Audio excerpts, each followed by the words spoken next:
The incredible events facing the world in the coming months as the year 2000 approaches will cause many to question what lies ahead for the world. A growing fascination with the prophecies regarding events that will transpire in the last days is already causing many to re-examine their view of the world. But the fate of nations is not necessarily the fate of individuals. Those who fully understand what is happening around them and are prepared to meet the challenge have the best chance of surviving the coming events more or less intact. Obviously, if the power grid is down for any length of time, it would prove disastrous. Remember, all of this will begin on January 1st. In most parts of the world, that's the dead of winter. Many cities worried about pollution have made wood and coal-burning stoves and fireplaces illegal.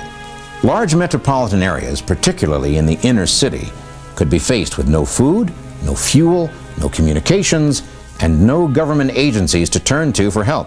What you have in your pantry is what you will have to get by on, and the chances are that nothing else will be available at any price. Which brings us to another very important aspect of this whole dilemma: money and the global financial structure. I think Y2K financially could be devastating for this nation.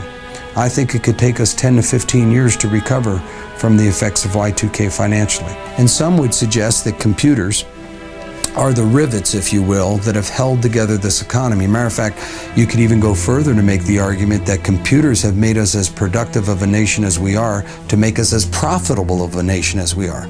But when those rivets start to break, the economy starts to break. When the economy starts to break, profits start to break, the economy falls apart, and then you go back to only things that have a real tangible value. Is it possible that bank runs and/or a worldwide economic crisis unfolding as a result of the Y2K problem could abolish all paper currency and coins throughout the world? I believe that one of the most dangerous potentials of Y2K is that we could be pushed overnight into a cashless society. There was actually legislation passed in 1987, which is a large banking bill, which gives the government the ability in time of crisis to lock up, bottle up, if you will, the cash in the banking system, to ration the cash.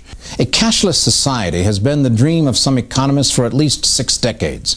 And the reality is, we are already much closer to that goal than you might think.